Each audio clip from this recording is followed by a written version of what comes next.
Geçtiğimiz videoda Alman otomotiv devlerinin sarsılmaz tahtlarının nasıl sallandığını konuşmuştuk. Bugün ise direksiyonu hemen yanı başlarına, modanın, sanatın ve anlam verilemeyen mühendisliğin kalbine, Fransa'ya kırıyoruz. Bir otomobil düşünün. Silecek düğmesi direksiyonun altında değil, konsolun arkasında gizli. Bir ampulü değiştirmek için ön tamponu, hatta tekerleği sökmeniz gerekiyor. Ya da direksiyonu çeviriyorsunuz ama göbeği sabit kalıyor. İnsan sormadan edemiyor. Fransızlar bu otomobilleri yaparken gerçekten ne düşünüyordu? Fransız otomotiv endüstrisi hiçbir zaman Almanlar gibi kusursuz bir mekanik veya Japonlar gibi sorunsuz bir mantık vaat etmedi. Onlar otomobili bir ulaşım aracı olarak değil, tekerlekli bir sanat eseri olarak gördüler. Ama bazen sanatla delilik arasındaki çizgiyi öyle bir aştılar ki hem dünyayı büyülediler hem de sanayideki ustaları çıldırttılar. Hazırsanız Fransızların dahi avantgard ama bir o kadar da lanetli otomobil felsefesine yakından bakıyoruz. Bu adamların konfor ve sanat genetiğini çözmek için 1950'lerin Fransa'sına gitmemiz gerekiyor. İkinci Dünya Savaşı yeni bitmiş, sokaklardaki yollar, o tarihi parke taşları tam bir enkaz alanı olmuş durumda. Alman mühendislerin mantığı bellidir. Yol bozuksa yavaş gideceksin, şasi sert olacak ki araba virajı dönsün.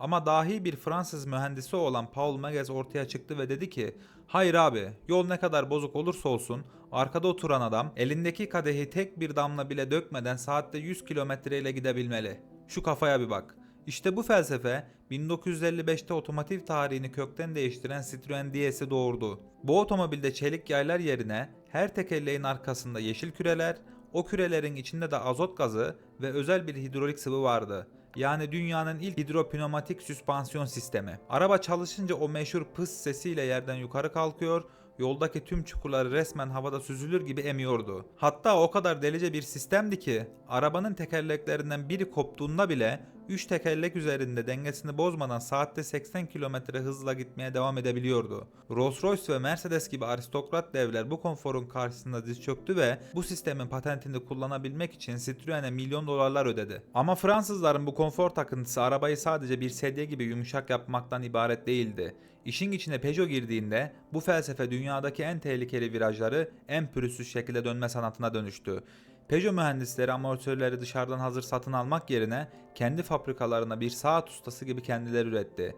Çünkü bir arabayı hem pamuk gibi yumuşak yapmak hem de o arabayla viraja girdiğinde gövdenin yatmasını engellemek imkansıza yakın bir mühendislik dengesidir. Bunu rally parkurlarında öyle bir kanıtladılar ki Peugeot 205 GTI ve 306 GTI gibi efsaneler asfalta ağlatırken bile sürücüsünü yormayan o meşhur Fransız şasisinin büyüsünü dünyaya ezberletti. Hemen ardından Renault olaya tamamen bir yaşam alanı konfor olarak yaklaştı. Dünyanın ilk geniş aile aracı olan Escape'i ve ardından Megane Scanic'i yaparken otomobilde oturan bir insan evindeki salonda gibi hissetmeli dediler. Koltukları kendi eksenine dönebilen, her yerinden küçük masalar, gizli saklama gözleri fırlayan o uçak kabini gibi iç mekanlar tamamen Fransızların o seyahat konforu takıntısının birer ürünüydü. Şimdi sizi 1980'lerin ortasına götüreyim. Henüz akıllı telefonlar, yapay zekalar hayatımızda yok. Ama bir Fransız arabasına biniyorsunuz ve araba size kapınız açık kaldı diye sesleniyor. Evet, Renault 25 ve efsanevi saf renk modellerinden bahsediyorum. Dönemin uzay çağı takıntısını kokpite dijital göstergeler ve sesli asistanlar ekleyerek yola yansıttılar. Dijital ekranlar ve konuşan otomobiller bugün bize sıradan gelebilir ama o yıllarda bu direksiyon başına bir bilim kurgu filminin başrolünde oynamak gibiydi. Fransızlar teknolojiyi hiçbir zaman sadece teknikler olsun diye üretmek istemediler. O teknolojinin sizin konforunuza nasıl hizmet ettiğine baktılar. Şimdi gelelim o meşhur konfor takıntısının en somut hissiyatına. Koltuklar. Bir Alman otomobiline bindiğinizde sizi sımsıkı saran, sert ve disiplinli bir koltukla karşılaşırsınız. Uzun yolda belinizi korur ama sizi evinizde hissettiremez. Buna karşın bir Fransız otomobiline bindiğinizde ise sizi adeta kucaklar. Citroen'in günümüzde kullandığı Advanced Comfort koltuk teknolojisi ya da Peugeot'un AGR onaylı masajlı koltukları aslında geçmişten gelen bir mirasın devamı. 1990'ların başına bir Citroen XM veya Santia'ya bindiğinizde kendinizi evinizdeki o en rahat baba koltuğunda oturuyor gibi hissederdiniz. Fransızlar yolun pürüzlerini sürücüye hissettirmeyi bir saygısızlık olarak gördüler. Onlar için teknoloji dışarıdaki dünyanın kaosunu, çukurlarını ve gürültüsünü kabinin dışında tutabildiğin sürece başarılıydı. Fransızların otomobil yaparken ne düşündüğünü anlayamadığımız farklı olma takıntısının adeta ticari bir intihara dönüştüğü en dramatik yer ise E sınıfı yani lüks segmenttir. Almanların Mercedes E serisi, BMW 5 serisi ve Audi A6 ile dünyayı kasıp kavurduğu, Pazar paylarının %70'ini domine ettiği 2000'lerin başında Renault tasarım direktörü Patrick Lee önderliğinde radikal, hatta çılgınca bir karar alındı. Almanlar gibi sıkıcı, 3 kutulu klasik sedanlar yapmayacağız, ezber bozacağız. Ve ortaya Renault Avantime çıktı. Resmi lansman tanımlaması tek kapılı, coupe, MPV minivan şeklindeydi. Sektör analiz raporlarına göre dünyada hiçbir karşılığı, hiçbir hedef kitlesi olmayan fütüristik bir otomobildi bu. Dönemin ünlü otomotiv gazetecisi Seth Wright bu tasarımı geleceğin mimarisini tekerleklere taşımak olarak yorumlasa da pazar gerçekleri çok başkaydı. Mühendisler o kadar takıntılıydı ki o devasa iki kapı dar otoparklarda yan tarafa çarpmadan rahatça açabilsin diye havacılık teknolojisinden esinlenilen çift mafsallı kinetik bir menteşe sistemi geliştirdiler. Matra mühendislik raporlarına göre sadece bu kapı mekanizmasının sıfırdan geliştirilmesi ve güvenlik testleri için harcanan Ar-Ge bütçesi milyonlarca euroyu yutmuştu. Peki resmi satış verileri ne diyor? Renault ve Matra ortaklığı yatırım maliyetini çıkarıp kâra geçebilmek için bu sıra dışı araçtan yılda en az 20.000 adet satmayı planlıyordu.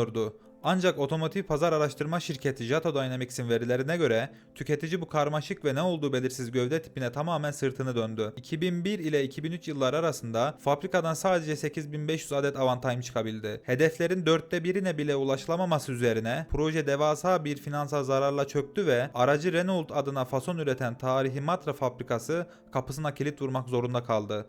Toplam zarar o dönem Fransız basınında mühendislik kibrinin faturası olarak manşetlere taşındı. Fakat Fransızlar bu ağır derse rağmen durmadılar. Avantime'ın hemen ardından bu kez klasik sedan müşterisini defleyen ama arkası yine küt ve yüksek tasarlanan amiral gemisi Renault Velsatis sahneye çıktı. Otomotiv dünyasının en prestijli gazetecilerinden Jeremy Clarkson Velsatis'i test ettikten sonra onun için tasarımı tamamen çirkin ama içi gelmiş geçmiş en konforlu koltuklara sahip, adeta Fransız usulü bir saray yatak odası yorumunu yaptı. Ne var ki dönemin finans ve ekonomi gazetesi Financial Times'ın analizlerine göre Velsatis özellikle İngiltere ve Almanya gibi en büyük Avrupa pazarlarında prestij eksikliği duvarına çarptı. Avrupa Otomobil Üreticileri Birliği'nin resmi tescil kayıtlarına bakıldığında Velsatis yaşam döngüsü boyunca hedeflenen küresel satış rakamlarının 1/3'ine bile yaklaşamadı. İngiltere'de tüm yılların toplamında sadece binli rakamlarda kaldı ve Renault aracın sağdan direksiyonlu versiyonunun üretimini erkenden durdurdu. Fransız üreticiler farklı ve avantgard olma sevdasıyla endüstrinin altın kuralını ıskalamışlardı. Üst segmentte para harcayan muhafazakar müşteri sanatsal bir deneyim veya karmaşık kapı menteşeleri değil, statü, Alman mekanik algısı ve yüksek ikinci el değeri arıyordu. Fransız lüksü kendi felsefesinin kurbanı olarak tarih sahnesinden çekildi. Buraya kadar konuştuğumuz her şeyi şöyle bir gözümüzün önüne getirelim. Sıra dışı süspansiyonlar, konuşan arabalar, sabit kalan direksiyon göbekleri.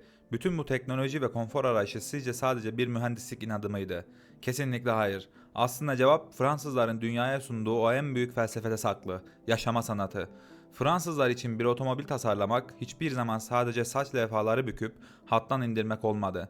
Onlar otomobili tekerlekli birer heykel, kabini ise şık birer sanat galerisi olarak gördüler. Onlara göre madem bu dünyadan geçiyoruz, o zaman direksiyon başında geçirdiğimiz her saniye estetik olmalı, bize yaşadığımızı hissettirmeliydi. Bugün modern bir Fransız otomobilin kapısını açtığınızda ne görüyorsunuz? Saat kayışı tasarımlı deri koltuklar, kristal detaylar, adeta bir mücevher ustasının elinden çıkmış düğmeler. Başka hangi kültür kabine özel parfüm sıkan bir sistemi ya da ambiyans aydınlatmasını bu kadar ciddiye alabilir ki? İşte bu estetiğe duyulan o abansız saygının bir ürünüydü. Onlar için konfor sadece fiziksel bir rahatlık değil, gözünüzün gördüğü, teninizin dokunduğu her şeyin kusursuz bir uyum içinde olması demekti. Fransız arabalarını seversiniz ya da sevmezsiniz. Zaman zaman o karmaşık elektrik dünyalarına kızabilirsiniz. Ama yiğidi öldürüp hakkını teslim etmek gerekir. Eğer bugün otomobillerimizin içinde kendimizi birer ev konforunda hissedebiliyorsak, bunu o Fransızların estetik takıntısına ve o tatlı çılgınlıklarına borçluyuz. Onlar otomobile bir ruh, bir zarafet kattılar. Fransızların konfor ve estetik dolu yolculuğunun sonuna geldik. Peki sizin favori Fransız modeliniz hangisi? Geçmişin klasikleri mi yoksa bugünün o sanat eseri gibi duran tasarımları mı? Yorumlarda buluşalım.